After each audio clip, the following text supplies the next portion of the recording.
Good evening. Tonight's show is it's not a rebroadcast, it's a first broadcast, but it is pre-recorded because Philip lives over in the UK. I think you're going to enjoy it. I think that he is a fascinating person. Philip is the owner and publisher for Flying Disc Press. He is the UK representative for MUFON. He is an author in his own right. He has brought so many people that you have listened to into the publishing world and helped them to actually get their stories out. And we have another friend of the show that's going to be taking that trip as well, but I can't tell you yet. Anyway, here is my interview with Philip, and I hope that you enjoy it. I'll be back at the end of the show. Good evening. The opinions and statements voiced by our guests do not necessarily reflect the opinions of this network. Enjoy the shows. You are listening to WBHM Digital Broadcasting, Birmingham, Alabama.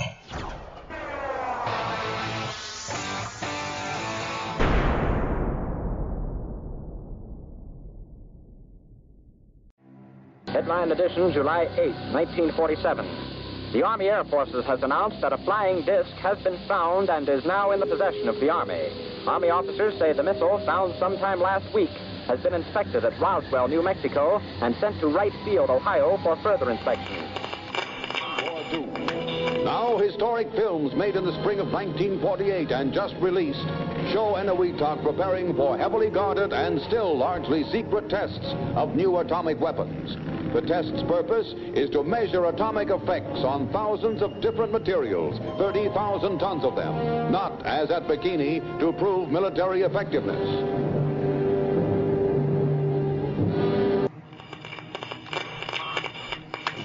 San Francisco police say that 9 persons have been arrested in a narcotics raid on the headquarters of the Grateful Dead, a widely popular singing group. 2 members of the group, Rod McKernan and Robert Weir, and their business manager, Danny Rifkin, have been booked on suspicion of possessing narcotics.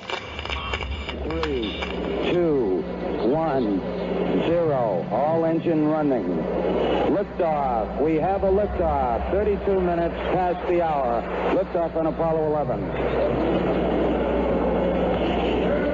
Tower cleared. Here we got a roll program. Neil Armstrong reporting the roll and pitch program, which puts Apollo 11 on a proper heading. I'm going to step off the limb now. That's one small step for man, one giant leap for mankind.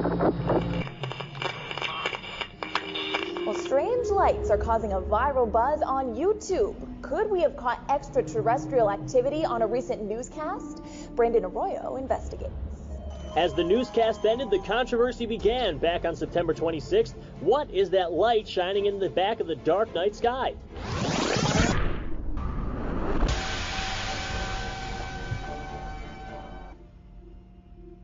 With coverage reaching all the way back to 1948, for over 70 years, Fate magazine has brought you reports of the strange and unknown, all of them true. Now, Fate Magazine Radio is carrying on that tradition of setting the standard in paranormal talk radio as we report and discuss some of the most mysterious and perplexing phenomena imaginable in this strange world of ours. Now, here is your host of Fate Magazine Radio, Kat Hobson.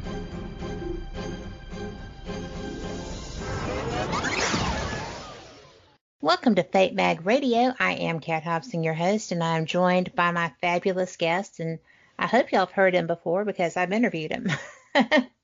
Mr. Philip Mantle of Flying Disc Press. He's also an author in his own right. He has so many projects and does so many things. I have several friends who are in his stable of authors. I am looking forward to one who will be coming out before long.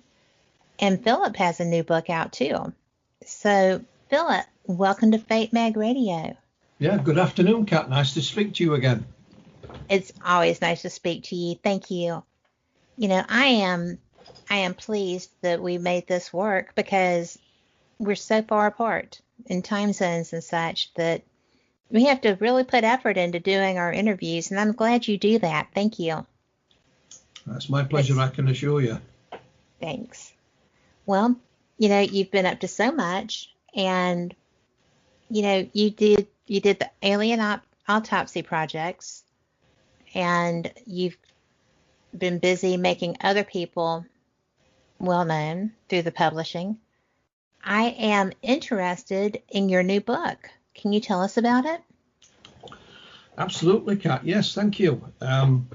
Yeah, it's a little bit different, which most of the publications that come out of Flying Disc Press are.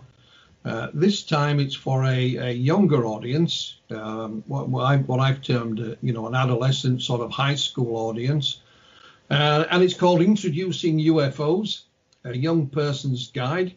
It's written by me, and it has been illustrated by a colleague of mine here in the UK by the name of Ronald Kinsella.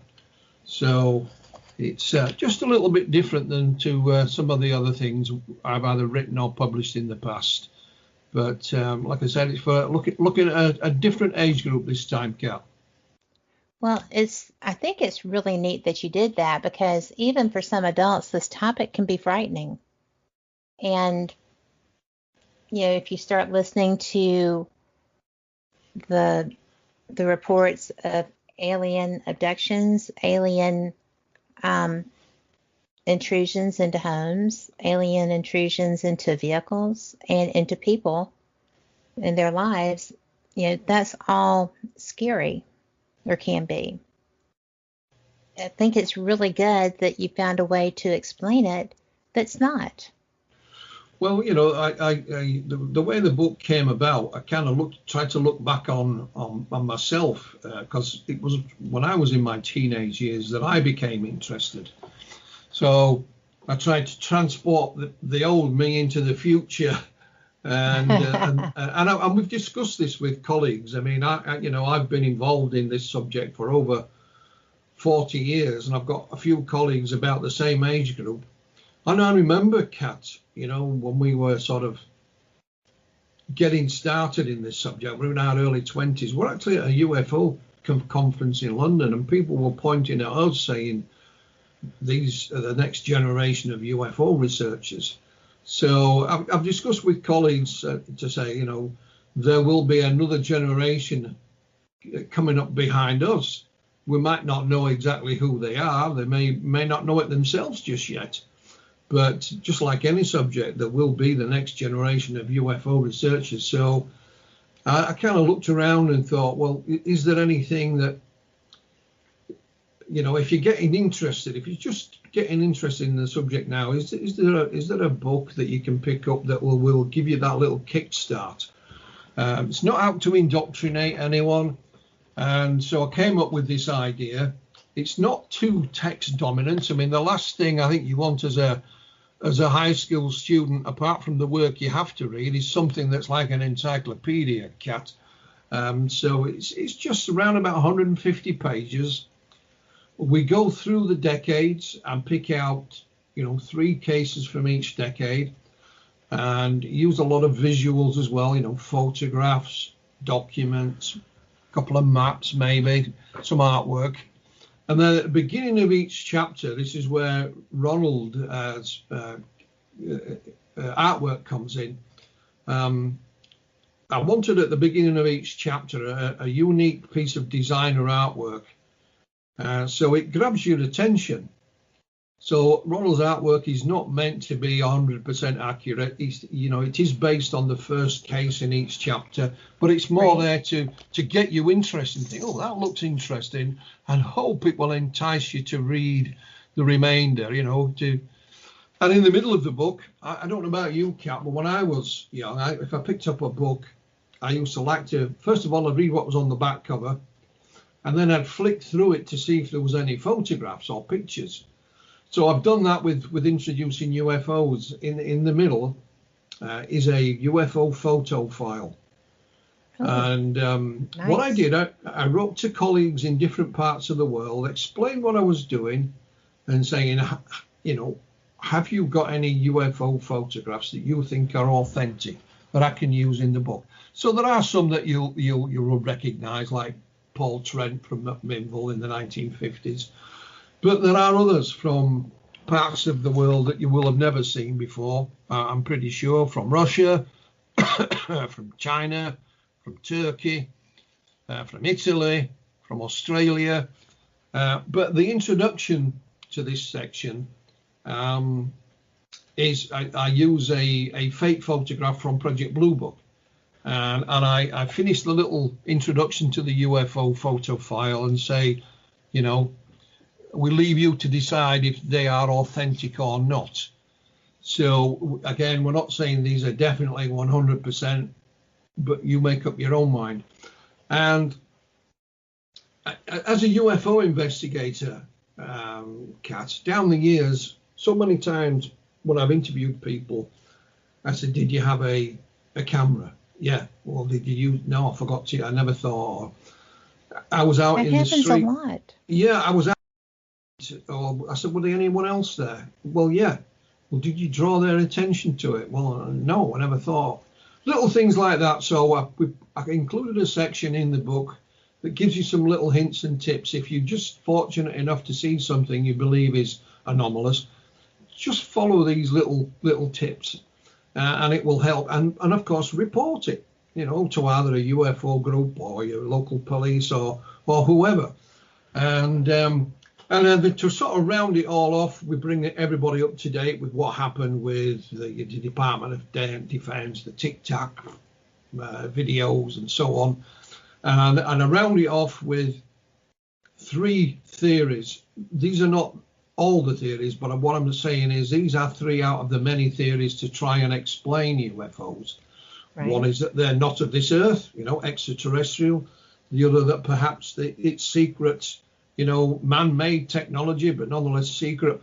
Perhaps it's some kind of, you know, atmospheric phenomena that we haven't discovered yet. We haven't got to grips with them. But again, it's to allow you to make up your own mind, rather than and the evidence is there or the information is there. Go out and find it. And you know, like I said, we've got cases from around the world, some of which you will be obviously aware of, like Roswell and Betty and Barney Hill. But there are others. For example, the 1988 case from a place called the Nullarbor Plain in Australia, involving a whole family in their car, the Knowles family. Made big waves at the time, but it's one of those cases that's fallen by the wayside. And we also have Project Hestalen in Norway from a scientific angle. So there's a bit of everything in the book, and you know, I'm hoping that we've got the balance right between text, photographs, and artwork. And we shall see, Kat. We shall see if we've got it right or not. Well, I'm going to tell you that I believe you have.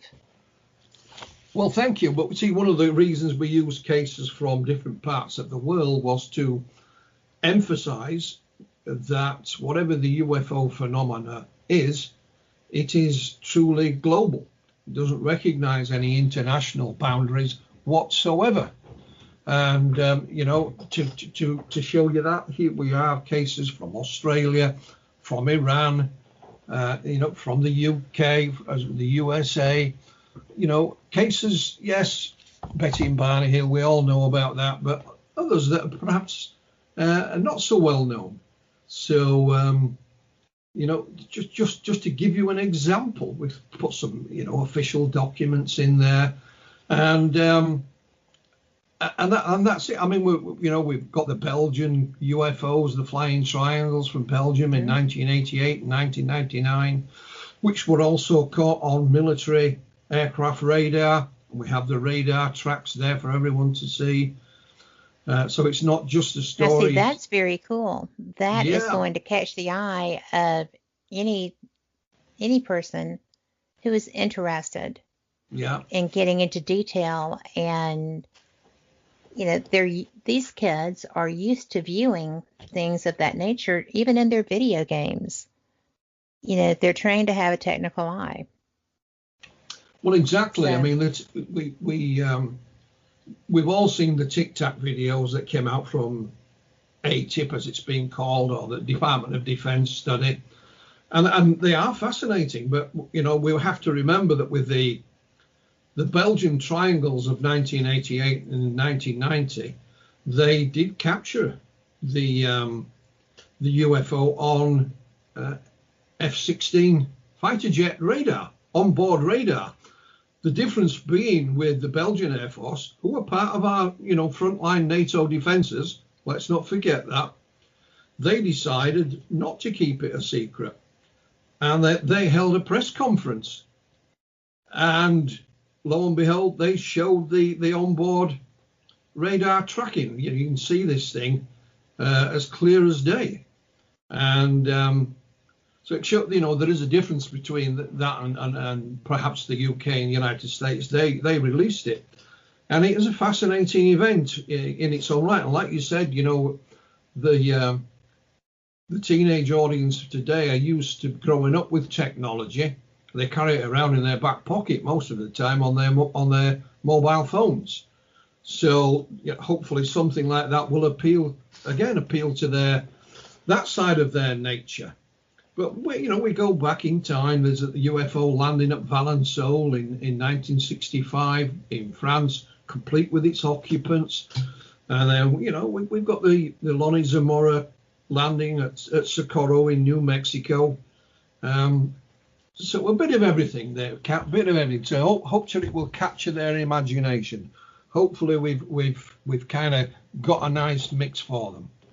Well, I think it is. I mean, did you go back as far as like the Renaissance paintings to have depictions of what it was possible other people saw even back then, or are you saving that for later? Well, in the introduction, we have mentioned things that did take place prior to Kenneth Arnold. So we haven't gone back necessarily to the paintings, but we have quotes that go back to Alexander the Great and these flying shields. I thought you did. Yeah, that was 332 BC. And then we've got another event in 1661 where a Belgian missionary in Tibet saw a flying object shaped like a double Chinese conical hat. And then we move forward in time, of course, to the 19th century in Texas, when a farmer by the name of John Martin observed an object the size of a large saucer.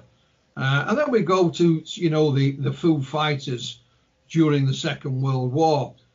And then that brings us right up to, of course, the Kenneth Arnold event in 1947. And then off we go. So in the introduction, we do mention that things were observed before Kenneth Arnold, but we kind of use Kenneth Arnold as a benchmark because that's when the term flying saucers, was released into popular culture. Absolutely. And he was such a credible witness. Well, he was indeed. I mean, even to his dying day, he didn't know what he saw. I think he had his own opinions, but he was still as baffled as the rest of us. And we mentioned the Roswell incident as well. I think any book like this, you have to put in some of the classic cases. Can't ignore history. But like I said, we've put other things in that perhaps aren't so well known. And one of our best known cases here in the UK is probably the Rendlesham Forest incident, or it's known as Bentwaters.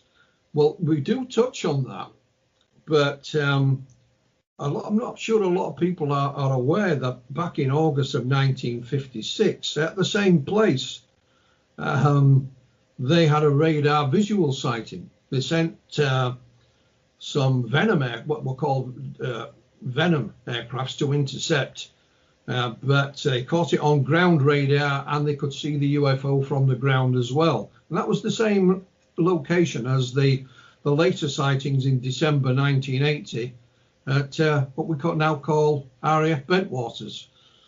So we've got a bit of everything in there. So hopefully it will encourage the next generation to think, well, yeah, I'm going to get involved, join a UFO group maybe, or do some of their own research and just take up the baton where we've left it for them. Hopefully we've left it in a good place, shall we say, Kat? Well, I'm going to venture an opinion on that and say, of course you did. Because seriously, you were the former director of investigations for the British UFO Research Association, and you are MUFON UFO Network's representative for England.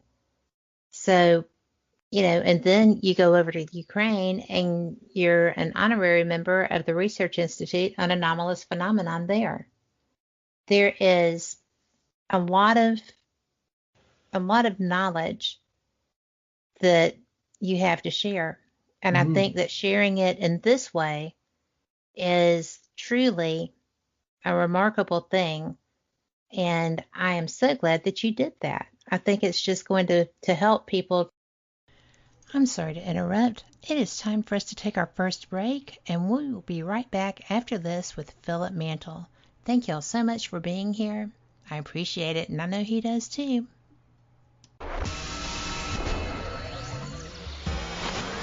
You are listening to WBHM Digital Broadcasting, Birmingham, Alabama.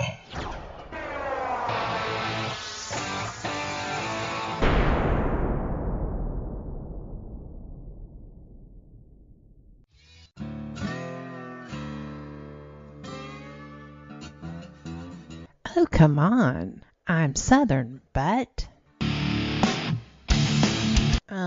nope. That'll do. Hello.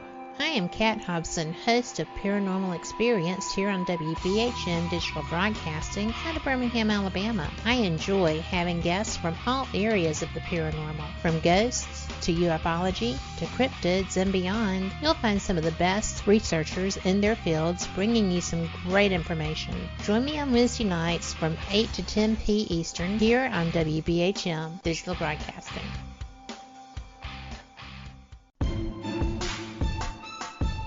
You are listening to WBHM Digital Broadcasting, the best in paranormal talk, only on Paranormal Experience Radio. Broadcasting live out of Birmingham, Alabama. Since 1948, Fate magazine has brought you reports of the strange and unknown, all of them true. Fate Radio is carrying on that tradition, bringing you the unusual, macabre, strange, and bizarre. Join host Kat Hobson Sunday nights from 8 to 10 p.m. Eastern on WBHM Digital Broadcasting.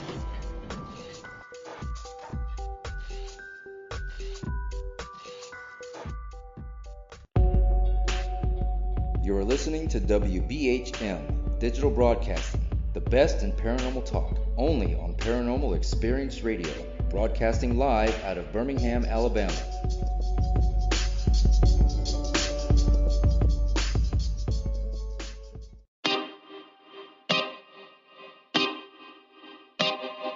This is Jason Bland, host of Midwest Paranormal Presents Paranormal Soup, where we stream live as a webcast every Sunday night, 11 p.m. to 2 a.m. Eastern, with guests who will blow your mind. Live ghost box sessions where you can call into the show to see if the spirits will talk to you, and the World Wide Web of Weird with the latest in paranormal news and evidence. We're bringing the weird every Sunday night, 11 p.m. to 2 a.m. Eastern on our Facebook page and YouTube channel. Don't forget to follow and subscribe.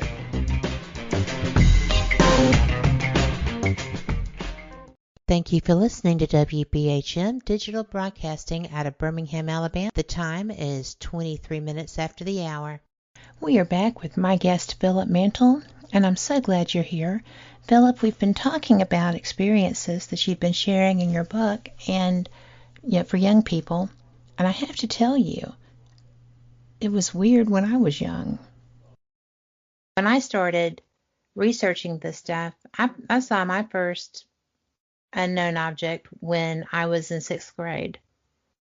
And it was I was sitting outside at a barbecue with my dad and some of his friends from the National Guard. They were all paratroopers, had all been, all over the world in their role. They would do bivouacs in, Uruguay and Ecuador, and my dad was part of the Berlin crisis. So he had been in a lot of places and talked to a lot of people because he loved people. But I just kind of stopped and was looking up because it was just going by. There was no noise whatsoever, and it was not moving very fast at all. And if it were a helicopter, there would have been noise. I'd been to enough jump sites to know that. And I looked at my dad and I was like, what is that? And they all looked at each other and looked at me and said, that's a helicopter. I said, no, it's not. What are you trying to tell me here? Yeah. And then later that night, there were lights outside my window, and they were, red and green lights that were doing a slow rotation. I thought it was the police. And then I realized the police didn't have green lights. So I just pulled the covers over my head and acted like I wasn't there. But with something like this, there's going to be a place to start, a place that if they are fascinated, they want to get this information, they're going to have a good resource from someone who is knowledgeable and has studied this topic for basically your life. Yeah, I mean, two-thirds of my life I've been involved. It makes me sound really old, but I'm not really honest, But it's good that you should mention, pilots and aviators there, because in the book is a pilot's case, as well as the Belgian Air Force. There's the 1976 encounter in Iran, and Iran was a very different country then that it is today. And again, a top flight aviator tried to intercept a UFO. He tried to lock his weapons system on it, which jammed and failed. And he actually watched the UFO go on land. And in the book is an official military document from the United States that documents the case as well. And that since that time, that pilot has been located and it has gone on the record. And like you said, aviators like that, certainly fighter pilots are less prone to mistake things because it could be a matter of life or death, as simple as that. Well, yes, absolutely. Yeah. So we had to put pilots in there because of that particular reason, and it's the case in Iran is fascinating. It really is. So, if somebody said, well, pilots never see them, well, here's one in Iran. Here's the Belgian Air Force. They've got them on the F-16s. Here's the British Air Ministry back in 1956. Got it on radar and can see it as well from the airbase in England. What more do you want?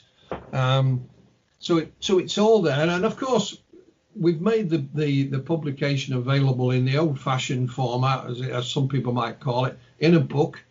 But we also understand that today's technology allows you to download it. So it is available to download. You can download it to your mobile phone, your Kindle, or whatever device it is you use. I've downloaded a couple of songs. I'll rephrase that. I've tried to download a couple of songs. They're on my computer somewhere, Kat, but I'm not quite sure where they went. So I still stick with the old-fashioned format and have a book. So if I tried to download it to my smartphone, I don't think I'd be ever able to find it, no matter where it had gone. So again, thinking of an adolescent mind today, it is available in whatever format they'd like, and they can carry it around in their back pocket on their mobile device, or cell phone, as you say in the United States, or they can do like my daughter still prefers to do. She still likes the old-fashioned books. So I like the books too, especially with graphics. Yeah. And so it's part of an overall discussion, Kat, because when I began in this subject in 1979, obviously no internet or anything like that, and all our research, a lot of it was done in paper format. And the email and the internet didn't really get started, or it was used a lot, until the mid 1990s. So we've got lots of files here, and one of the discussions I've had with a colleague of mine is, what we're going to do with them when we're finished with them.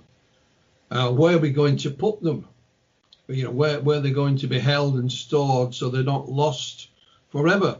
I mean, my colleague John Hanson, John is an ex-police detective, lives in the Midlands in the UK, probably has the largest collection of UFO paper data. I think he's up somewhere around 500,000 pages of files, photographs, newspaper cuttings.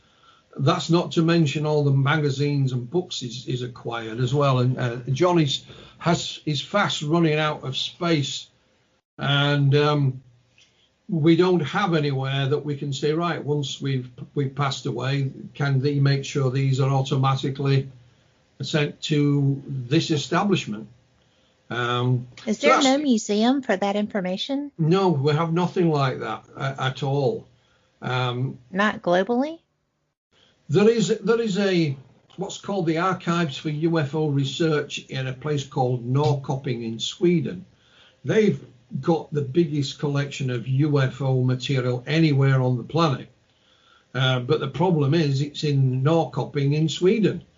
I mean, well, I know an archivist who is very, her collection alone is vast.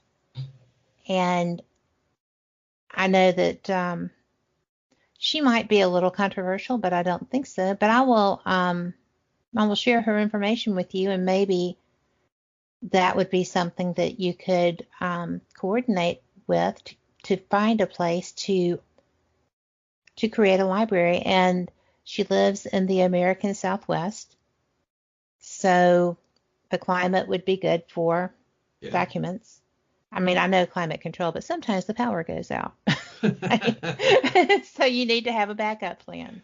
Yeah, so what I was saying is the book and our thoughts on what to do with our various archives are kind of linked, if you like. We want to preserve the archives so whoever follows on from us has access to them and can use them. And same with the book. Hopefully this will, give them a prompt or help them up the first rung of the ladder, so to speak. So that the two things are kind of linked together in that respect. I mean, I've seen archives disappear into the trash, Kat, when somebody's passed away, and it's been tragic.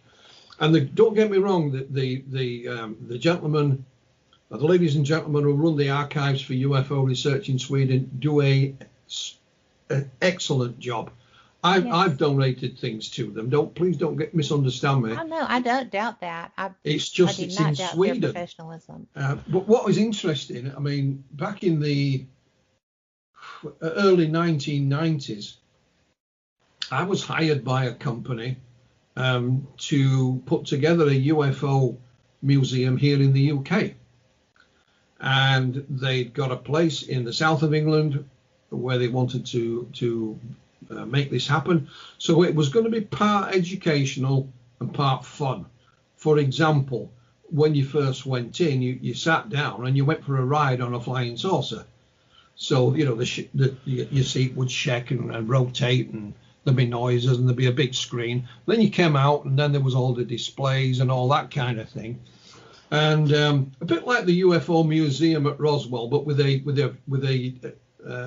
Disney ride at the beginning. But behind the scenes, they also planned for a UFO research area. Yes. Where files could be kept, and shared. So it would be part entertainment and part research. The only thing, I mean, they had a nice budget for it, Kat, but the only thing that stopped them was that they wanted to lease a building to house this in. They didn't have enough money to buy it. Oh. And of course, it was a council-owned building, So there were 6 companies vying for it, and they all put on a presentation, and they didn't get it. So they didn't get the lease on the building they wanted, so they moved on. But the plans are still kicking around somewhere in my files, I dare say. But just a shame it didn't come off. But we got pretty close. We got pretty close. And I know there's a colleague of mine in Turkey was planning a UFO visitor attraction and museum in Las Vegas just before COVID, hit the streets. So So I just hope he's put that on ice and it can be resurrected in due course, so to speak. That would be nice. We had the Atomic Museum in Vegas. I didn't know development of yes, it's fabulous. It's from the development period of the atomic bombs. And I had no idea. I'm just going to tell you this because I found it so fascinating. When the military was testing that weaponry, and I had a chance to talk to Stanton about this too, because I was like, what were they thinking? But they didn't know about radiation relevant. No, so they didn't. They thought that there might be some, but their way of dealing with it was to send those people into the desert. They dug trenches so that it would it would go over them. And when it had gone by, they had brooms and they would just brush the potentially radioactive dust off of each other. And I'm sitting there thinking, that's worse than the people going to see the show in Vegas. Because it was right there at the Gold Nugget, with the big neon signs going down the street with the mushroom clouds behind the neons. I was like, oh my goodness. Yeah. I'm so glad they didn't know what we know now. They would have had fits. Yeah, absolutely. I mean, we did the same with some of our military men as well. So, but I think it wasn't necessarily done on purpose. A lot of it was out of ignorance. Oh, no, they didn't know. No. I mean, it wasn't a purposeful thing at all. No. But they were doing what they thought was the best to protect them. But, oh my goodness. Yeah, it's fascinating, is it not? It really is. The whole process is fascinating. Yeah. And the things that survived the blasts versus the things that didn't were equally fascinating. It's a great museum if you go. Yeah. Yeah, I mean, I looked at the atomic bombs that were dropped on Japan, of course. And one of the things some of the survivors said was they were staggering around. Obviously, they had no idea what happened, and they were thirsty. And of course, it started to rain, but it was black rain. But nonetheless, they had nothing else, so they drank some of this black rain. Well, the blackness, of course, was the radioactivity. So they were effectively poisoning themselves, but they were totally unaware of that.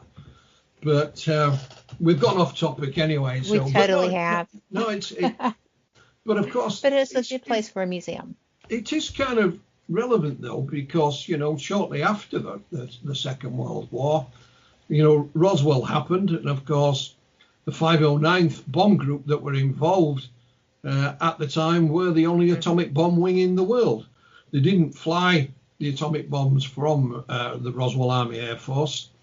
They were flown elsewhere. And of course, when it comes to the book introducing UFOs, we have the Rendlesham Forest incident, or what we call Bentwaters.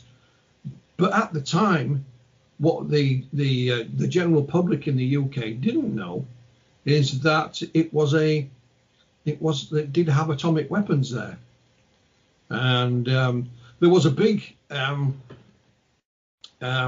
argument about atomic bombs here in the UK, and we had a place called Greenham Common where atomic weapons were stored, and they had a protest that lasted decades outside. Literally, people camped outside Greenham Common protesting against the nuclear weapons stored there. But no one knew that RAF Bentwaters, had atomic ordnance stored there. What we have to remember about Rendlesham is that And we also have to go back to that time period as well, Kat. This was December 1980.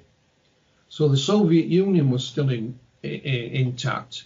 And in fact, it's around about this time that the first inkling of the beginning of the end of the Soviet Union started in Poland, because there was the Solidarity movement in Poland. Yes. And the Soviet tanks were massing on the Polish border. And places like RAF Bentwaters were on the front line. You know, they were ready to go should the Soviets invade Poland. Thankfully, they didn't. So it wasn't, what I'm trying to say is this wasn't some little country RAF base where the Americans came for a nice little jaunt for a year or two. Right. It was on the front line with atomic weapons and A-10 tank busters. So it was a very secret place. So we have UFOs or UFO sightings. Even if we found an explanation for the sightings at Bentwaters, it should still give us cause for concern because of the type of installation it was at the time. And so I just hope that we've put the book together in a suitable format for anyone who's just getting started in the subject. Because if you think back, Kat, you know, we've both been teenagers. It's the kind of time in your life when you start to formulate your own interests, your own likes and dislikes. You choose your own music, and you want to wear your own clothes. You want to argue with your parents. Well, you're trying to find your individualism. Exactly. You're trying to find out who you want to be. Yeah. It's kind of a tough time. Yes, it can be. So, well, we know we're hoping that the book will fill that void anyway. So we shall see. Introducing UFOs, a young person's guide. Let's see if it does the trick. Maybe in about 10 years' time, what would be nice, Kat, if someone popped through an email and said, Philip, I read your book and it was that got me interested. And thank you very much. That would be the biggest compliment I could have. That would be. You know, it's although I'm sure you have had other people come to you and say, you really changed the direction I was going. And I've had that happen. I mean, it just makes you feel like, okay, so I wasn't just screaming into a void. Somebody listened. And it does make you feel that you've contributed something to the betterment of, that person and their touch on the world. Maybe. Well, yeah, absolutely. I mean, I've had a few people say similar things, and I've met them at various places, or I've spoken to them, or I've read one of my previous publications. So it's always nice. And the way I look upon part of the job as a UFO researcher is that it's to record the data in the best way we can, Kat. And then, add it to the collective data, and hopefully somebody will be able to use that and make sense of it at some point. I kind of look at ufology as a bit like the pioneers who used to study the stars and planets, but I'm talking centuries ago, and didn't really know what they were looking at. But we now, of course, call that astronomy. And our science has since caught up with those early days, and we do know what it is. So maybe ufology is a similar thing. We're still groping in the dark, and we've got lots of theories, but hopefully at some point somebody will say, well, we've got enough data now, and that's what it is. So until that time comes, we carry on. Well, it's what we do. You're listening to WBHM Digital Broadcasting, the best in paranormal talk, only on Paranormal Experience Radio, broadcasting live out of Birmingham, Alabama.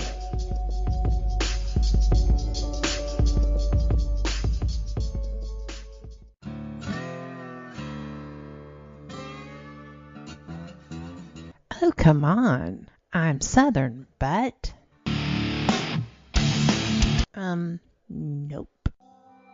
That'll do. Hello, I am Kat Hobson, host of Paranormal Experience here on WBHM Digital Broadcasting out of Birmingham, Alabama. I enjoy having guests from all areas of the paranormal, from ghosts to ufology to cryptids and beyond. You'll find some of the best researchers in their fields bringing you some great information. Join me on Wednesday nights from 8 to 10 p. Eastern here on WBHM Digital Broadcasting. Since 1948, Fate magazine has brought you reports of the strange and unknown, all of them true. Fate Radio is carrying on that tradition, bringing you the unusual, macabre, strange, and bizarre. Join host Kat Hobson Sunday nights from 8 to 10 p.m. Eastern on WBHM Digital Broadcasting.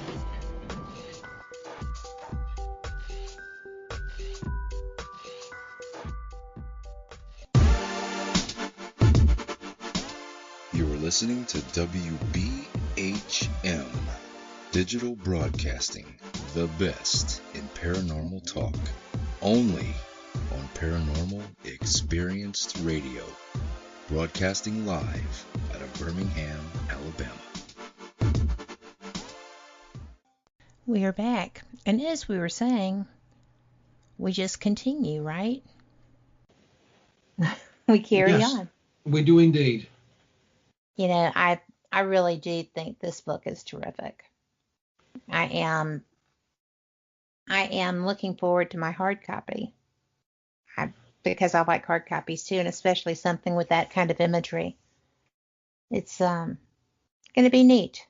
Yeah, well, thank you. Like I say, Ronald designed the cover as well. And, yes. The cover, it's not based on any particular event. It allows, again, to get your mind working and think, oh, that looks interesting. Maybe I'll pick that up or I'll download it. That's the aim of it. And let's see if we succeed or not. It'd be nice to see it in every high school. That would be great. I don't think that will happen, but it would be nice.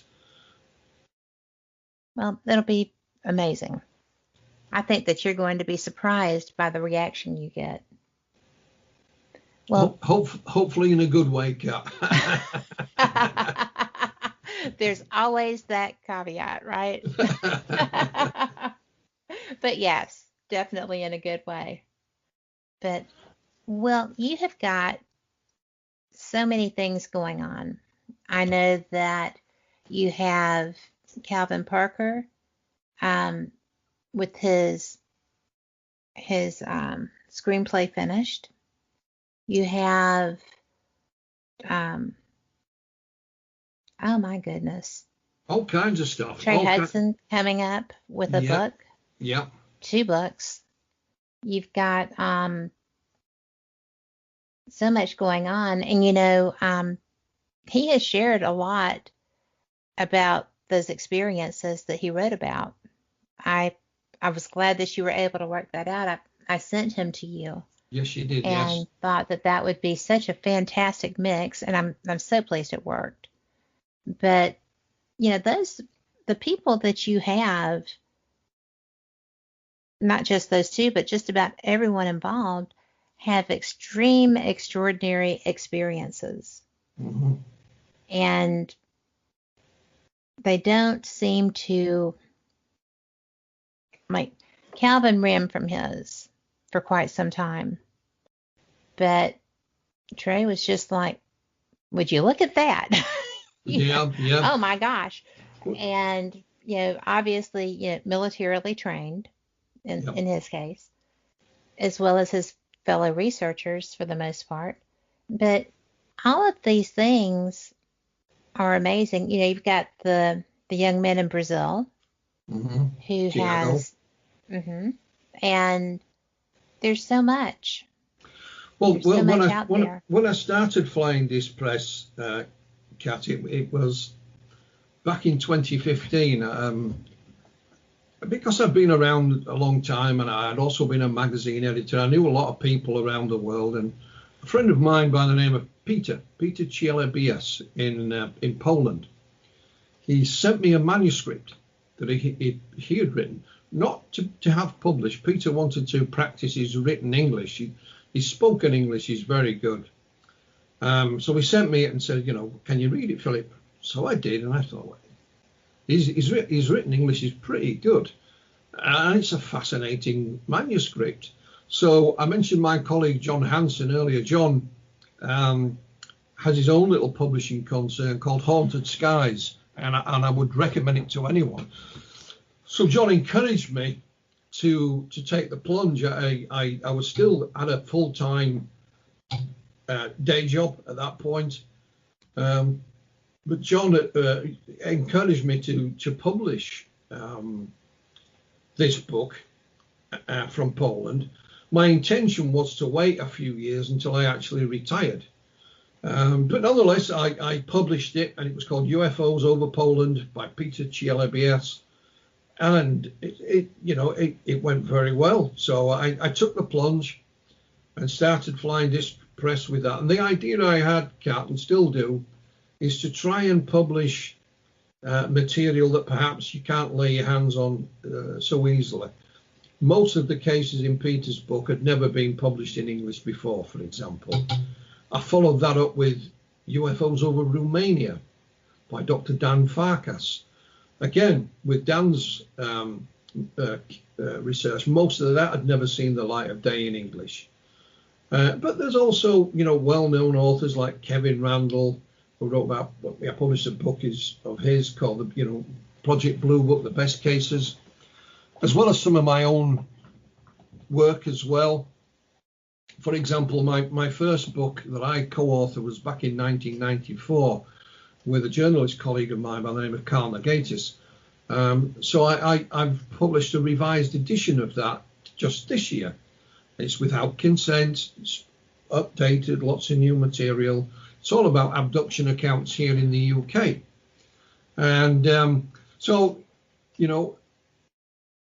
when I spoke to Trey Hudson, for those that don't know, his book will be out in 2021. It's called The Meadow Project, with a subtitle of The South's Skinwalker Ranch. So it's in the southern states of the United States. Yes. Trey, he's not divulging the exact location. He wants to keep it pristine, and I don't blame him. But I don't either. No, I mean, just to give you an example. There's a lot of oddity there. Well, that's it. It's not just one thing. There are UFOs, cryptids, missing time, strange creatures, you name it, it's happened there. And it's all documented in the upcoming The Meadow Project. Similarly, going back, I got the rights to republish a book by Charles Hickson and William Mendez called UFO Contact at Pascagoula. It was one of my favorite cases, and Charles had passed away. For those who don't know what happened, it was on October the 11th, 1973, when 42-year-old Charles Hickson, with his young companion Calvin Parker, who was 18, almost 19, went fishing on the Pascagoula River in Mississippi. Calvin had actually moved out there to work in the shipyard because he was getting married. So he was living away from home, and the plan was he'd go home on a weekend. And this was his first day at work as a welder in the shipyard. So they finished work. They both had an interest in fishing. So they got Charlie's fishing tackle out. They bought some bait on the way. And they drove to this particular spot. Excuse me. On the way in, before they parked, they passed another car that was parked up. Perhaps there was a courting couple in there. They passed a no entry sign. And Calvin remarked on that, and Charlie says, "Don't worry, I've been here many times." So they parked up, got their fishing gear out. They went to one location, but they were invaded by insects there. So they moved to an old abandoned pier and set up there. And, they're fishing off the pier. And Calvin says, "I'm just stood there thinking, I'm looking at this big ship going out to sea. It's a huge river." And then all of a sudden, there's these blue lights appear from behind them. And Calvin thought, "I knew we shouldn't have ignored that no entry sign. This is the police. We're going to spend the night in jail." So he turns around expecting to see the police there. And, of course, his companion Charlie turns around as well. And it's not the police. It's a large object shaped like an American football, or as we would call a rugby ball. was descending. It stopped just a couple of feet above the ground. It had two lights on the left-hand side, a dazzlingly blue light. It hurt their eyes to look at it. An opening appeared at the other end, and three strange humanoid figures emerged from this. Again, they didn't touch the ground. They literally floated across the ground towards them. Calvin's first reaction was to run, but they were surrounded on three sides by water, and this thing was in front of them. There's nowhere to go. And the creatures, Calvin calls them the big uglies. Yes, he does. Yeah, had a head but no neck. Yeah, they had carrot-like protrusions sticking out of the side of the head and out the front. They had mitten or claw-like hands. Their legs stayed together; they never moved, and they were grey in colour, but looked like elephant skin. That's how they described it. Two grabbed hold of Charlie. One got hold of Calvin. Calvin was terrified, absolutely terrified. And he says, I felt some kind of pinprick, Philip. And then all of a sudden I was calm. They took him onto this thing. They were separated at that point. Calvin was laying on a bed. He said this thing came out of the ceiling and went around him as if it was either scanning or taking photos. He didn't know what it was. He claims he saw a female-looking being on board this thing as well. Again, he became extremely frightened. This creature got hold of him. There was another prick that calmed him down. He was returned back to the pier. And the next thing he remembers is Charlie shouting at him, you know, Calvin, are you all right, son? You all right? And this thing was gone. So they debated for some time what to do. And when I say Calvin was terrified, I mean literally that. Calvin didn't want to tell anybody. He says they think we're nuts. So they got in the car, which was a brand new car, and it wouldn't start. It took them a while to get this thing going. So they took off. But that en route, Charles Hickson had a change of heart. So he persuaded Calvin to pull in a place where there was a phone box, no mobile phones in 1973. He phoned Keesler Air Force Base, which said they weren't interested. They didn't investigate UFOs anymore. Called the local authorities, so they did. They phoned the police department, and a sheriff car was sent out and actually escorted them into town. And they were interviewed separately to begin with, Kat. And then both Charlie and Calvin were put in a room together, and there was a desk next to them. Unbeknown to them, there was a tape recording playing in the desk. So they left them alone. And after 5-10 minutes or so, a deputy came back, took something out of the desk. They didn't know what it was, but it was the tape. And they played it back, fully expecting to hear Charlie and Calvin say, we've had a bit of fun with the police, we fooled them. Yes. But that didn't happen. It was quite the opposite. Calvin again was saying, I've got to get something for my nerves. He was almost praying as well. So that led the Sheriff Fred Diamond and his deputy Glenn Ryder to kind of believe them. So they were released. They went home. They didn't know what to do, but they were confident that the only people that knew about this were the sheriff's office. So they went to work the next day, and they noticed as they pulled up at the shipyard there was more traffic there than normal. And of course they were swamped by the media. Somehow the story had got out. Calvin to this day doesn't really know how that happened. Cutting a long story short, Dr. Hynek turned up along with Dr. James Harder from APRO. Charlie undertook a lie detector test. He went under hypnosis. Calvin, he went back home. He didn't want anything to do with it. 3 weeks later, he ended up in hospital with a breakdown. So in the following years, it was Charles Hickson who would appear on television or speak at the UFO conventions and so on. He kept the story going. Calvin, like you said earlier, ran away from it. He tried to hide. There was a point in time when Calvin and his wife and family moved to another town. He actually changed his name. because he didn't want people. See, I didn't know that. Yeah, he didn't change it officially. He just, when he got a job there, he just told him he had a different name. And so just so people wouldn't recognize him. Kind of long story short, when I got the permission to republish Charles Hickson's book, I thought, well, you know, I'm pretty sure that Calvin may well still be alive. It'd be nice if I could find him and interview him, just to sort of put in the back of this book. But by the time I finished, it took me about 3 months. It was too late then that book was out, but I did track him down. What is interesting, Kat, is that I went to a number of UFO groups, one of which was based, or had a branch, I should say, in Mississippi.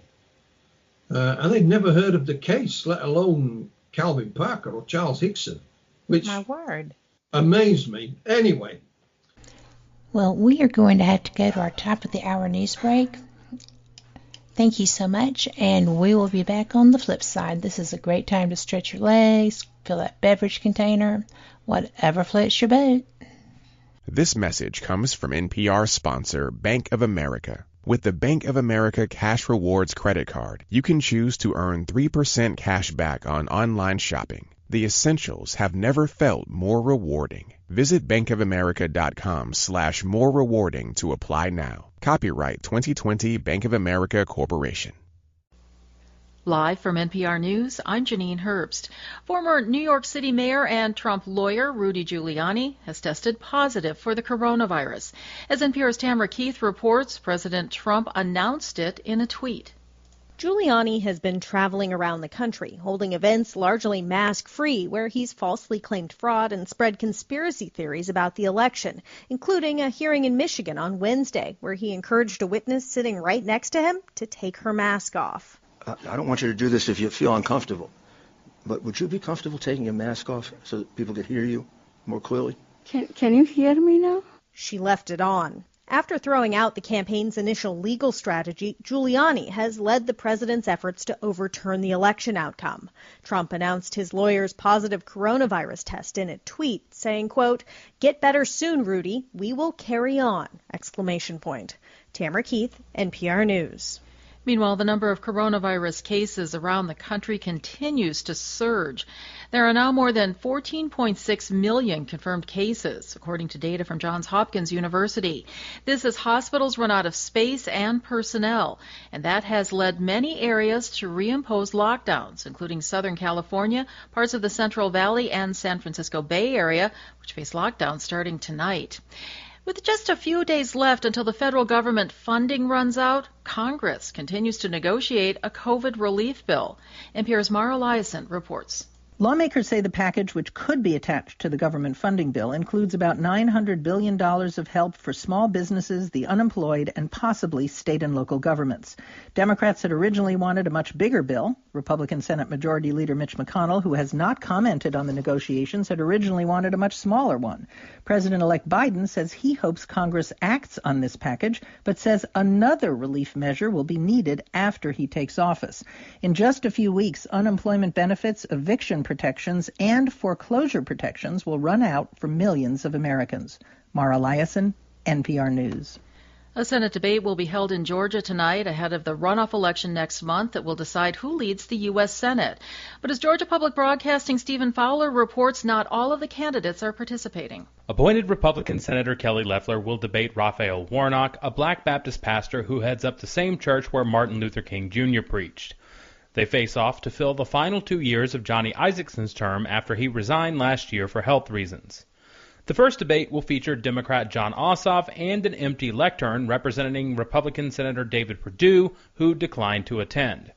Perdue canceled another debate just before the November 3rd election so he could appear at a rally with President Trump. For NPR News, I'm Stephen Fowler in Atlanta. And you're listening to NPR News. Venezuela is holding parliamentary elections today, but as NPR's Philip Reeves reports, the opposition, along with the U.S. and other countries, are dismissing the poll as fraudulent. The election is for the National Assembly, the last bastion of power in opposition hands. Maduro has been undermining it for years. Now he and the ruling Socialist Party are poised to take control. Opposition leaders warn that would destroy Venezuela's last vestige of democracy. Most are boycotting the vote, saying it cannot be free or fair. That includes Juan Guaidó, the man recognized by the US and many others as the country's legitimate leader. Last year, Guaidó declared as the Assembly's president he was taking over because Maduro's re-election was rigged.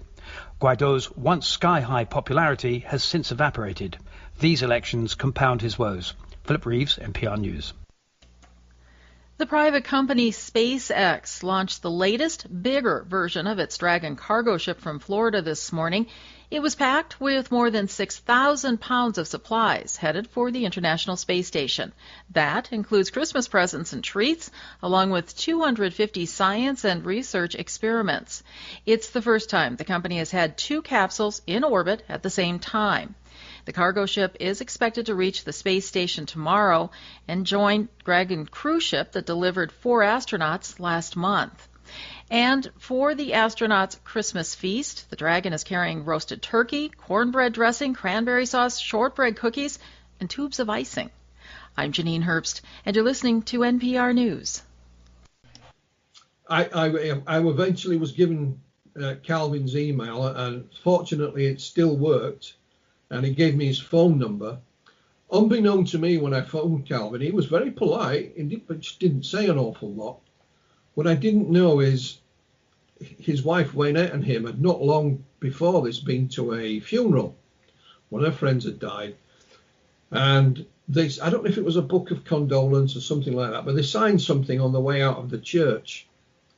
And Calvis noticed the people behind. When they looked at his name, they were sort of going, wink, wink, nudge, nudge, And Calvin thought that was very disrespectful, So his wife Waynette said, well, why don't you write a book and tell your story? Because originally Calvin had told the authorities he'd passed out. This was a deal, if you like, that him and Charlie had come up with to protect Calvin, because he was literally scared out of his wits. So if he had nothing to say, then they had no reason to come looking for him. That was the idea behind it. So Calvin kind of, said to his wife, yeah, okay, I'll do it. But had no real intention of doing it. He just said that like you do sometimes with your wife, just, We do it with y'all too. Yeah.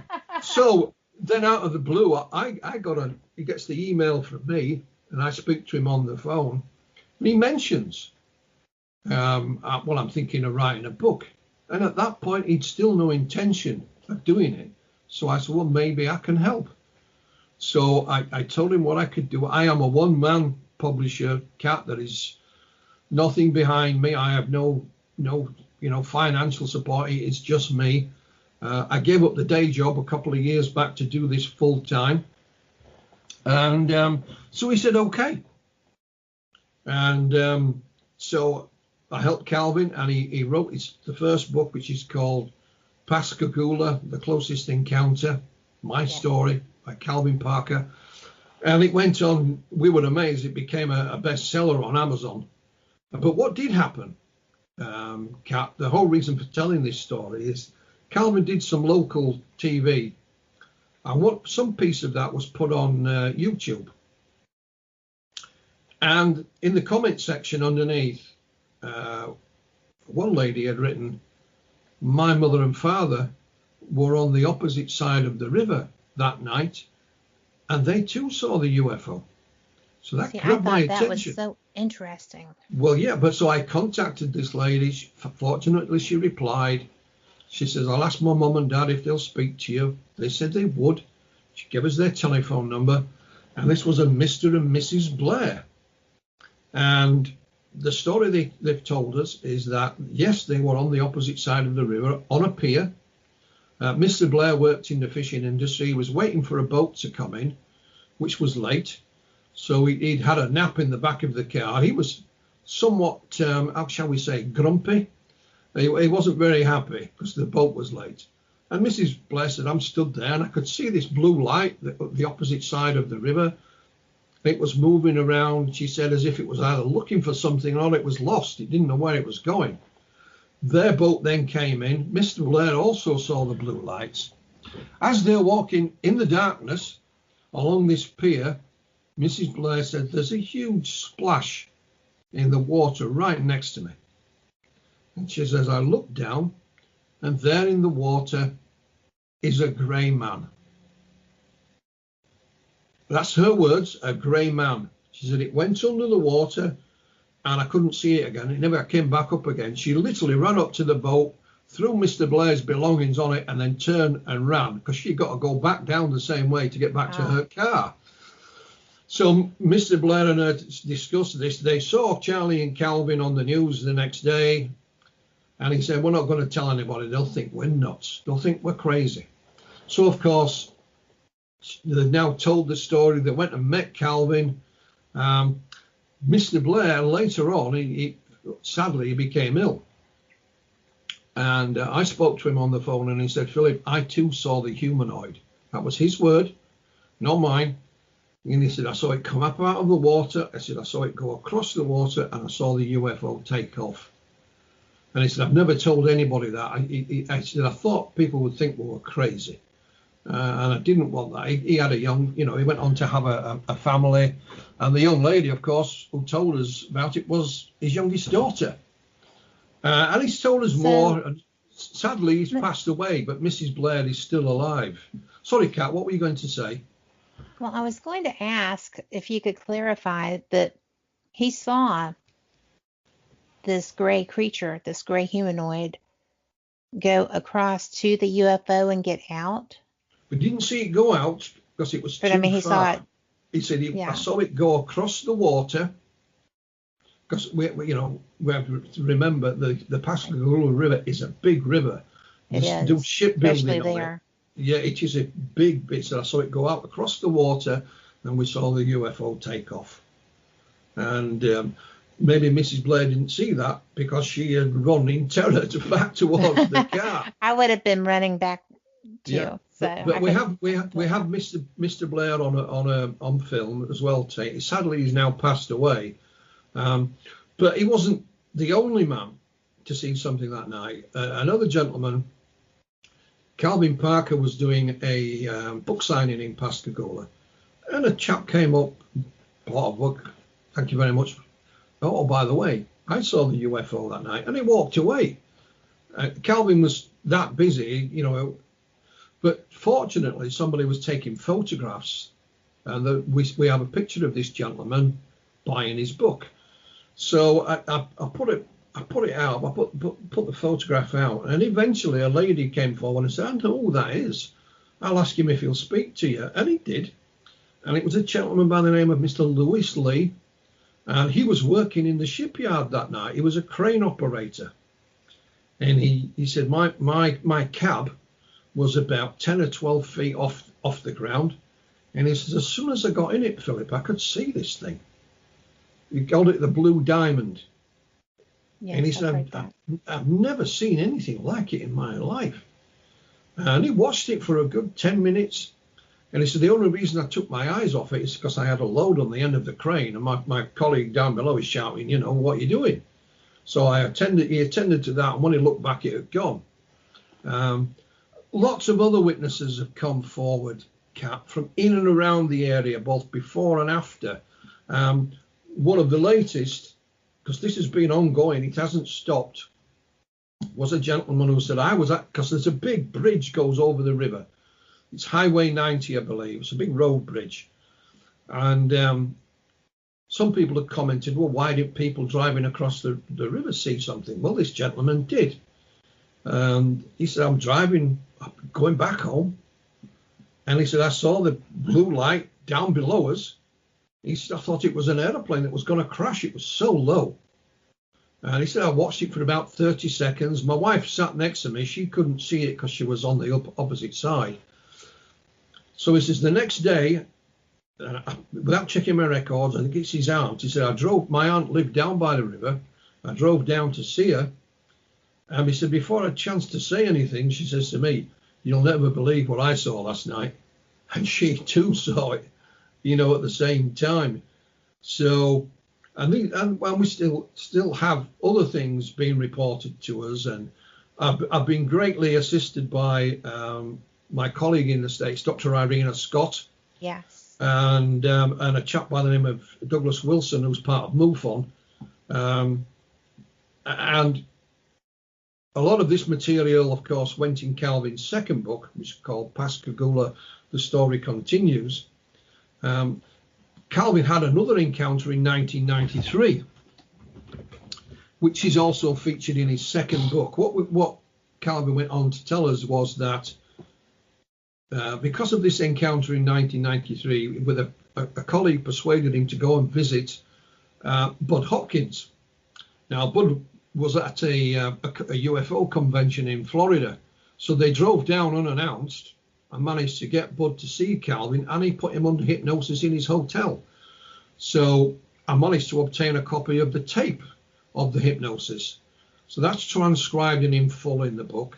I also found out that the late Charles Hickson was also regressed twice by Bud Hopkins in separate years, and I obtained those tapes, and they're transcribed and in the book. And just to round it all off, we had the opportunity of Kathleen Marden to visit Calvin in Pascagoula in late 2019, and she regressed him, and that is transcribed and in the book as well. And so we've got all these other witnesses, not all of them, because they're still coming forward after the book was published.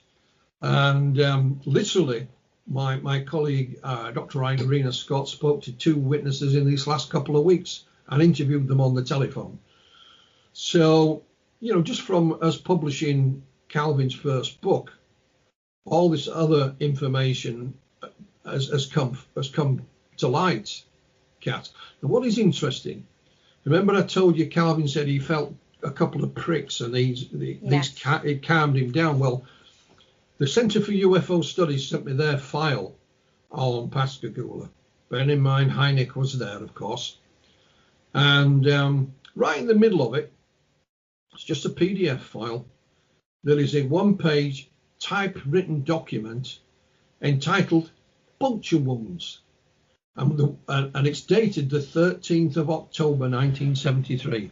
And we can tell it's a typewritten document, the old typewriter, because they actually put the date wrong. They put the 12th, then they went back and retyped the 13th over it. I know it so well because I used to use a typewriter myself. Absolutely. And it goes on to say that both Charlie and Calvin were given a physical examination, apart from their nether regions, and that puncture wounds were found on both men. Now, are these the puncture wounds that Calvin felt, these pricks? We don't know, but it's fascinating nonetheless. And we're still on the lookout for more people, more witnesses, more documents, and it's a case that just grows. And like you said,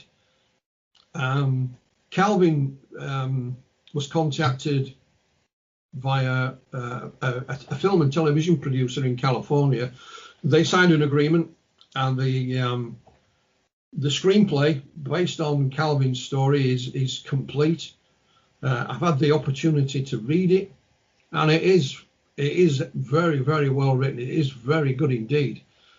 Is it 100% accurate? No. It's about 90+%. The reason I say that is because rather than span it for 20 years from Calvin's 2 encounters in 1973 and 1993, the writer has combined both accounts of those into one. Another little thing that is different, but it still tells the same story. I told you Calvin, as they were driving up to the fishing spot in 1973, they passed another car. Yes. That was already parked. Well, in 1993, when he went under hypnosis, Calvin was able to remember the license plate of that car. He already knew the make and the model, but he couldn't remember the license plate. But under hypnosis, mind is a wonderful thing. So, armed with that information, he hired a private detective to see if they could find the owners of that car at that time, which eventually they did. And unfortunately, the gentleman in the car had passed away, but the lady was still alive. She'd recently gone into a nursing home, but still had all her faculties about her. And she agreed to speak to Calvin on one thing, and that was that he hadn't to give her identity away. So Calvin agreed, and she said, yep, we saw it, and we saw the UFO take off. And even to me, even though I've become good friends with Calvin, he will not tell me that lady's name, which I think is, shows you what a gentleman he really is. So in the screenplay, he's an honorable man. Yeah, in the screenplay, rather than Calvin do that, it's swapped around. It's Calvin's wife that does it, because Calvin wouldn't tell her what was going on. So she was trying to find out for herself. So there are some slight differences, but it is the overall story is very, very accurate indeed. And of course they'll take that one stage further come the new year, and hopefully they'll sign up with a studio or whatever, and things will move forward. Just quite coincidentally, Kat, I read a film magazine online just this last week, and they were writing that now is sort of the best time to be pitching your ideas to the studios and so on, because as we come out of COVID at some point, they're going to be looking for new material. For people who want to go back to the movies, they want to watch things online and download it. So Calvin might be there just at the right time, maybe. And it's time for our first break of this hour. I am hoping you're enjoying yourself, because I sure am, and we will catch you back on the flip side. You are listening to WBHM Digital Broadcasting, Birmingham, Alabama.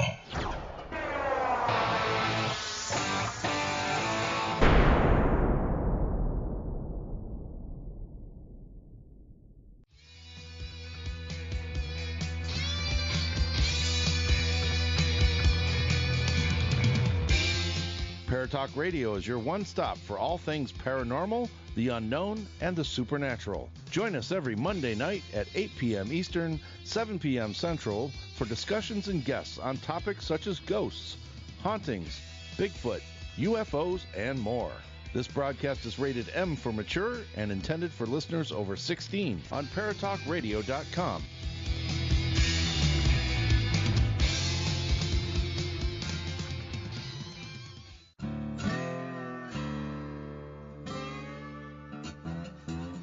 Oh, come on. I'm Southern, but... nope. That'll do. Hello. I am Kat Hobson, host of Paranormal Experience here on WBHM Digital Broadcasting out of Birmingham, Alabama. I enjoy having guests from all areas of the paranormal, from ghosts to ufology to cryptids and beyond. You'll find some of the best researchers in their fields bringing you some great information. Join me on Wednesday nights from 8 to 10 p. Eastern here on WBHM Digital Broadcasting.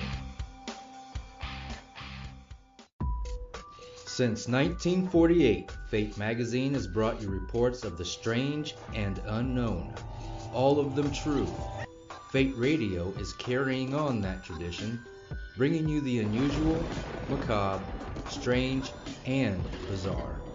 Join host Kat Hobson Sunday nights from 8 to 10 p.m. Eastern on WBHM Digital Broadcasting.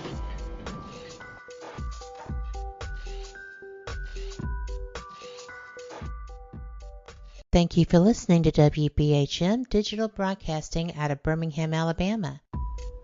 Since 1948, Fate magazine has brought you reports of the strange and unknown, all of them true. Fate Radio is carrying on that tradition, bringing you the unusual, macabre, strange, and bizarre. Join host Kat Hobson Sunday nights from 8 to 10 p.m. Eastern on WBHM Digital Broadcasting.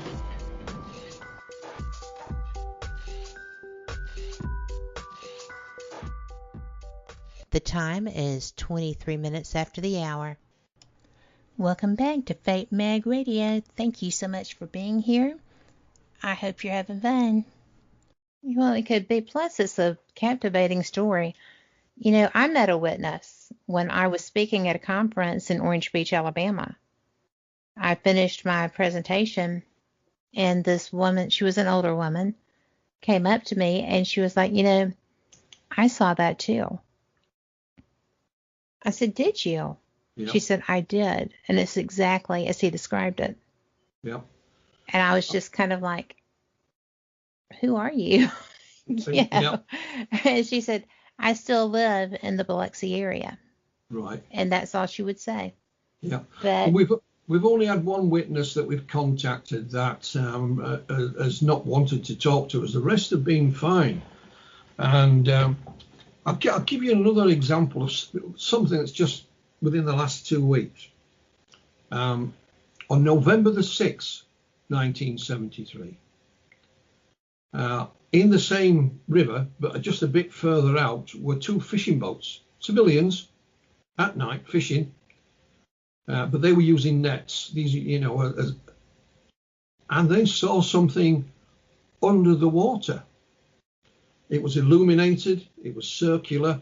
They said it looked like a parachute. You know, you look at a parachute from the top, yes, and it has all the segments.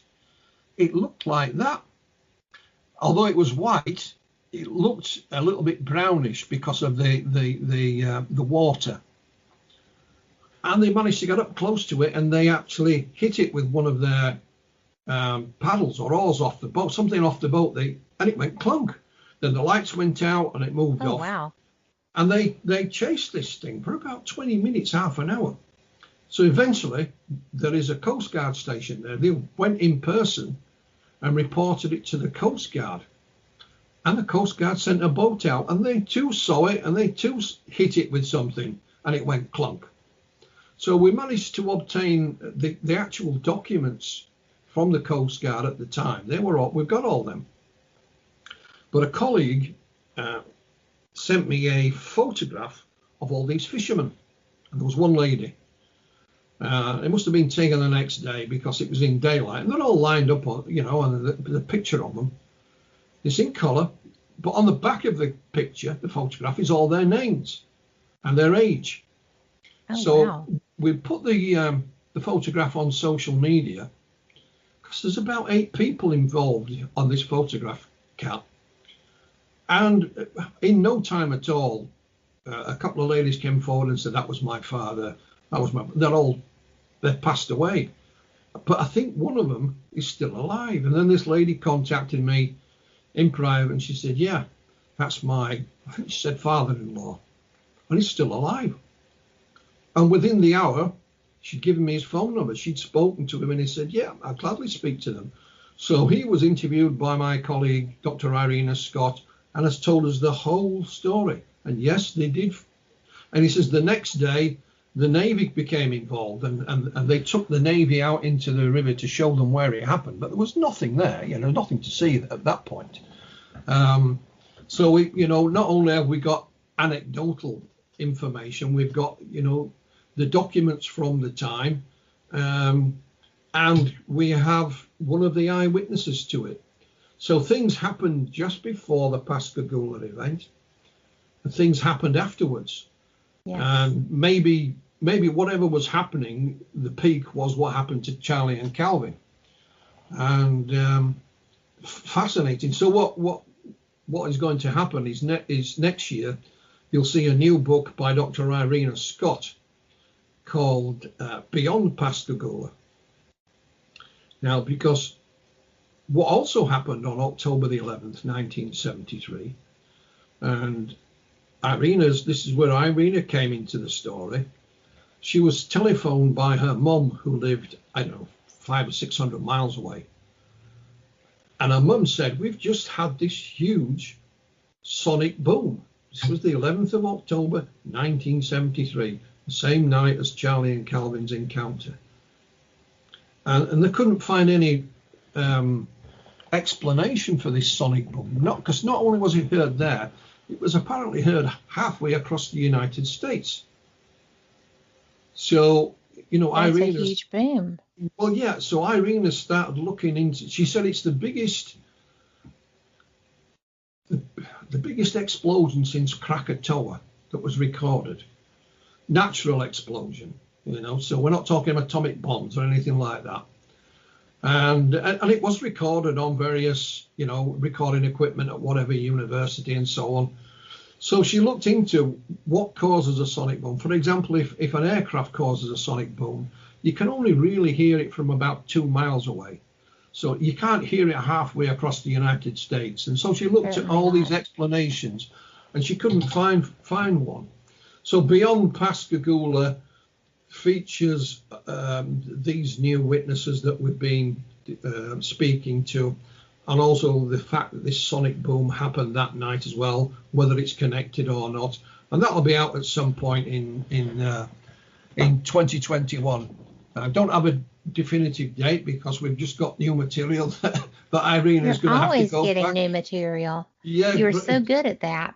Well, Irene is going to have to revise what she'd already written to add this new material to it. So, but it's fascinating, Kat. But again, if we go back to the next generation of people, the technology is there for them to get their teeth into a case, be it a new one or one that's in the past, and who knows what they may turn up, what evidence is there that was missed the first time around, because we didn't have all this technology. And I'll give you an example, nothing to do with Pascagoula. I'd only been involved in ufology a short time. Where I live in West Yorkshire, in the north of England, it was mainly an industrial area. It was all coal mines. My father worked down the coal mine all his life. There was a small town just up the road called Normanton. And a lady telephoned me to say, and the first words were, "You'll never believe me. You'll never believe me." That's what, try me. She told me she'd witnessed a UFO landing. So my colleague Mark Birdsall and I went to interview her. And she lived in a cul-de-sac, and at the end of the cul-de-sac were some trees, fields, some electricity pylons from a nearby power station. She lived in an elevated house, so you had to walk up some steps to get to the front door. On the day in question, it was the summer 1980, 5 of her children were outside in the street playing a ball game.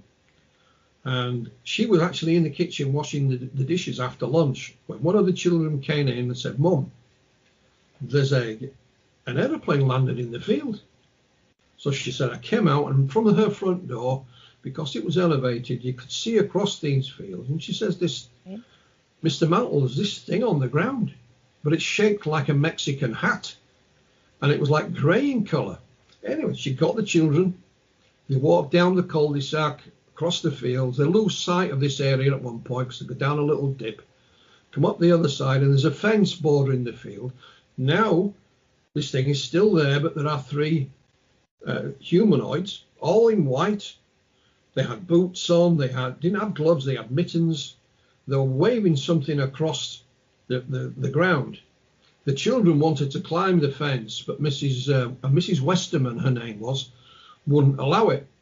These 3 humanoids walked to the back of this thing. It rose up into the sky and shot off at an angle.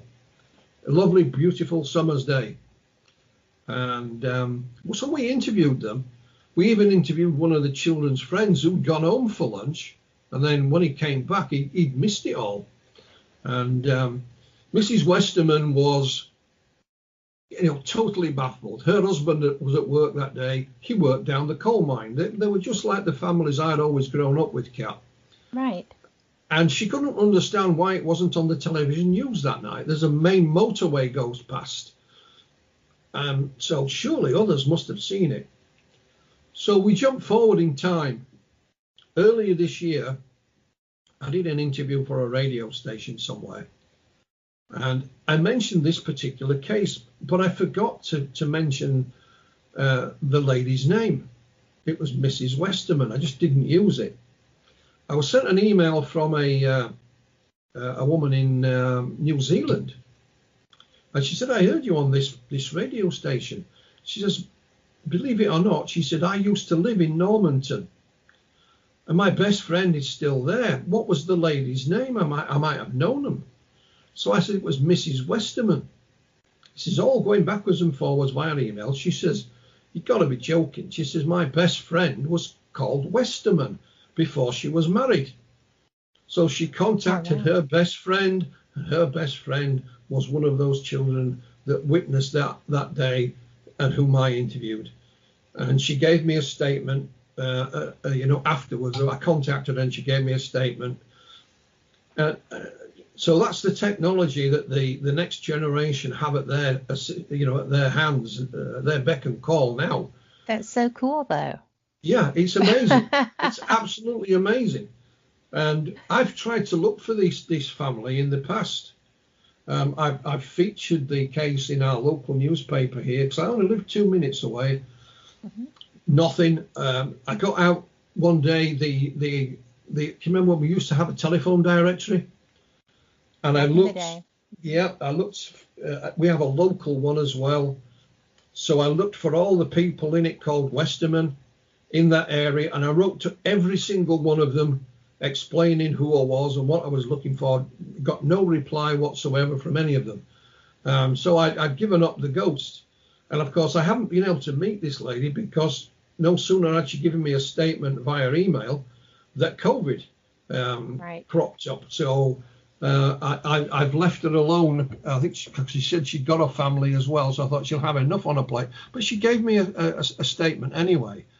So, back in the day when I started, there was none of this. So the next generation coming up behind, once they've read our book introducing UFOs and they start to get involved, this is the kind of thing they can do. It really is. It's so going to, when you sit there and you think about these things, the future doesn't look quite so like they're wasting their time. Not at all. Not at all. They're really going to have a lot of opportunity. Well, again, if you just look at criminality, for example, Kat, when a lot of crimes were committed in the past, it was before the days of DNA. But you now see criminals, being caught because they took their DNA back in 1980. They took samples, they still have them on file, and now they run it through the DNA database. And bingo, we got a man for that particular crime because, science has evolved to such an extent that we can now pinpoint it was him.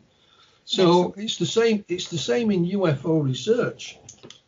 And that is one example is Calvin Parker.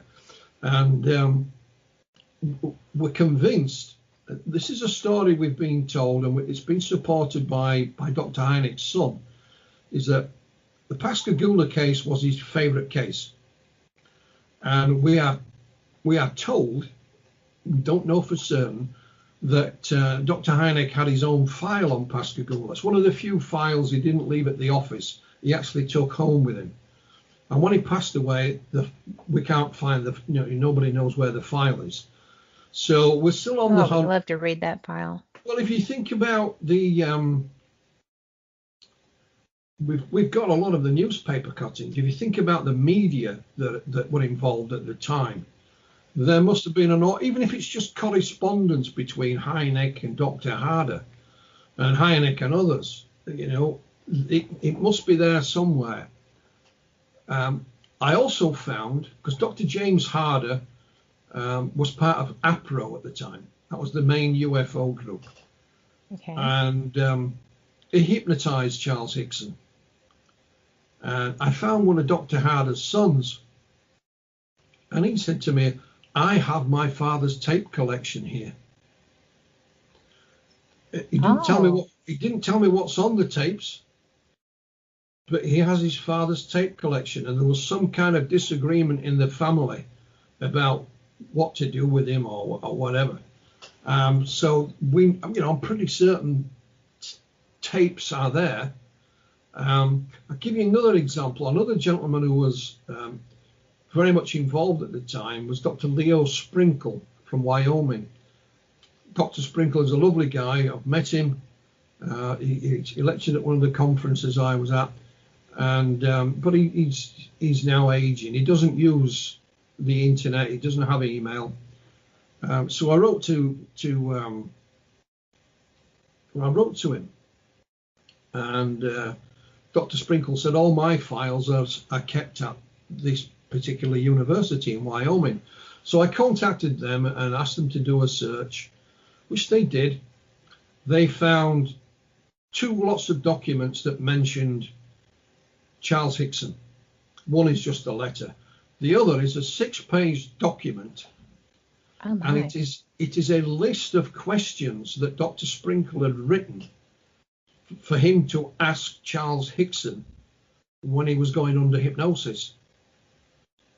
So I'm assuming at some point Dr. Sprinkle had planned to hypnotize Charles Hickson, and rather than think the questions up, he would have them all there in front of him. But whether now there are some tapes in his collection, so I have gone back to the university again. The place is closed because of COVID, but they still have a skeleton staff, and I've asked, are there any tapes? Is the document you've sent me, is there a tape of a hypnosis session? So they've sent me an email saying we'll get back to you, and it'll take as long as it takes, basically. Well, there you go. So we're on the hunt for more materials. But what I'm trying to emphasize is if you get that, not just youngsters, but people getting involved now, that there could well be, a gold mine of information that's either sat in somebody's attic or their garage or their basement, that is still waiting to be uncovered, that will shed new light on an old case. And there's nothing to stop them doing it. There really isn't. That is so cool. So I'll give you some idea of the kind of things we're working on in that respect, Kat. Well, before you do, may I ask a question? Mm-hmm. Just to go back for some clarification on Pascagoula. Mm-hmm. I was under the impression that Calvin had also had a polygraph test. Did he not? Yes, he did. Yes. Did he have it when the event happened, or was it later? No, it was late. It was later. Charlie had one right at the beginning. It's interesting you should ask that, because there was some controversy about Charlie's polygraph. Not whether he passed it or failed it. He passed it, but whether the examiner was qualified enough or not. Ah, okay. But Calvin had one some years later, although he doesn't have a copy. Because one of the things I asked Calvin when we decided to write the book is, okay, what documents do you have? Have you got any photographs of him? And he didn't have any, because Katrina. He lost, Hurricane Katrina. His house was under 12 feet of water. Even the police records were gone because the police station got deluged. I think it even took part of the police station down, if I'm not mistaken. Such was the storm. Or the hurricane, I should say. So we started with nothing, literally nothing. That's why Calvin's done a couple of, documentaries. And I said, have you got any pictures of Calvin as a youngster growing up? Don't have any. There is nothing. It's gone. So I said, Calvin, can you remember the agency that you had the polygraph test at? Well, it wasn't somewhere where he lives now. It was some other place. He can't remember. But what he has said, he said, I'll have one now if anybody wants to pay for it. I have no objection. So believe it or not, reading through some of the old newspaper accounts at the time, I got the name and the of the polygraph examiner that submitted Charlie Hickson to a polygraph in 1993, and the place where it was where he worked, the name of the company. So I searched on Google, and there were 3 companies that were round about the same sort of name, but I picked one, and I did the old-fashioned thing. I wrote to them, and I got the right one. And the gentleman sent me a statement saying that the polygraph was done in the correct manner, etc., etc. They don't have copies of any of the documents. He explained that when we do a polygraph, whatever documentation is generated, we give that to the person who's been under the test. It is theirs, right. Which is interesting because... Well, that is interesting because you would think that they would keep that. Well, as we know, it's a graph. It's printed out on a graph paper. I actually have Charlie Hickson's graph paper. I have it. Oh, how cool. Time for our final break. Thank you so much for being here. I hope you're enjoying this as much as I am, and we will be right back for our final segment with Philip Mantle. You're listening to WBHM Digital Broadcasting, the best in paranormal talk, only on Paranormal Experience Radio, broadcasting live out of Birmingham, Alabama.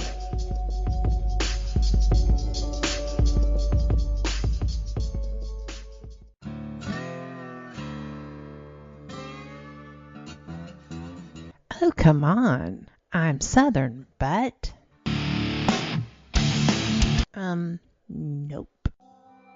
That'll do. Hello.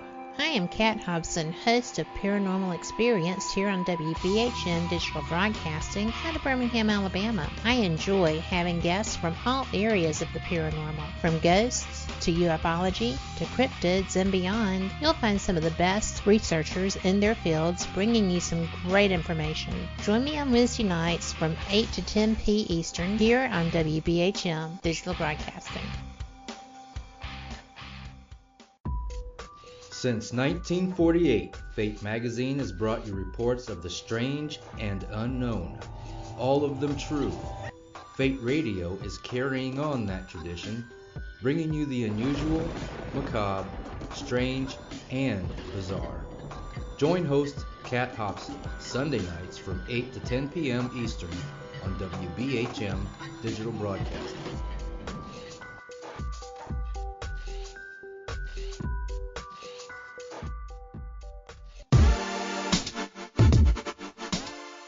Listening to WBHM Digital Broadcasting, the best in paranormal talk, only on Paranormal Experienced Radio, broadcasting live out of Birmingham, Alabama. And we're back. Philip, you said you have it. So I don't know what it means, but I have it. It's cut up into sections, obviously, but we have that, and it is what it is. It's the printout from his polygraph exam, and one of the people who tried to make a lot of noise about this was the debunker, the late Philip Klass. Now, in Calvin's second book, we publish an unpublished article written by Philip Klass, and I had access to his file on Pascagoula, and he wasn't trying to do any research, Kat. He was just trying to see if he could dig any dirt, and of course he couldn't. So he concentrated on trying to say whether the polygraph examiner was competent or not. I think he just got it. He hadn't quite. I think he'd qualified, but he hadn't got his certificate or something. He's still waiting for his documentation. And but I asked Calvin. I said, "Did you ever meet Philip Klass?" So he tells the story where he actually met him once, and it was quite enlightening. And what happened was Charlie Hickson was doing a television show somewhere, and he wanted Calvin to go on, and Calvin refused, but he said, I'll meet you there. So when he gets there, they're with a journalist, and Philip Klass is involved, and Philip Klass refused to go on the same television show as Charles Hickson. So in the end, none of them went on. So the journalist said, "I'll take you for some dinner." So Calvin is bemused. He'd no idea who Philip Klass was. He hadn't a clue. He just called him a scientist. It wasn't a scientist, of course. He says, by the time we got to the restaurant, Philip Klass and Charlie just nobody was talking. And Calvin couldn't understand what had gone off. So they sit down, and the journalist kind of said, "Look, can't we, what happened?" And Philip Klass said, "I'm not going on television with a liar." And he means Charlie. Now, Calvin, in his youth, was a bit of a tough guy. And he says, "I don't mind if people don't believe me, Philip, but I wasn't going to be sitting there and have this man, because if he's calling Charlie a liar, he's calling me a liar as well. True. So how can I put it politely? Calvin left Mr. Philip Klass. He made no mistake. He told Philip Klass exactly what he thought about him in an aggressive manner. So he said we had to leave. We went back home and we didn't get any dinner that night, and that was the only time he said he met Philip Klass. And when you read on Calvin's website, you go to calvinparker.com, there is the whole file of Philip Klass. I think it's 160 some pages in total. So you can check for yourself what I'm saying, and it's all there. We couldn't publish it all in the book, so we put it on Calvin's website. So we've got nothing to hide. Right. Similarly, Calvin met Betty Hill and went and stayed with her for a couple of days. And Calvin was hoping she'd be helping to understand what had happened to him. But obviously what happened to Betty and Barney Hill was different to what happened to Charlie and Calvin. So in the end, it wasn't of any use in that respect. But he held Betty Hill in great respect. And again, I said, have you got a photo with her? He said, no. I said, well, why? So I didn't have a camera. But we do have a picture of Charlie Hickson and William Mendes with Betty Hill. He met her on a different occasion, not at the same time. So, Calvin, for example, we asked Calvin back in 1973, what time did this incident happen? He said, I don't know. So why don't you know? He said, well, neither of us had a watch on. And to this day, Calvin doesn't wear a watch. True. he said, what happened was when we were escorted into Pascagoula by the sheriff went round the back of the department and we went to the front. And he said, I ran across the road to the newspaper office, not to report it to the newspaper, but he said, I thought there was a big clock on the wall inside. They used to leave the night lights on when the office was closed. He said, I just wanted to see what time it was. So we weren't running to report it to journalists because we knew it was closed anyway.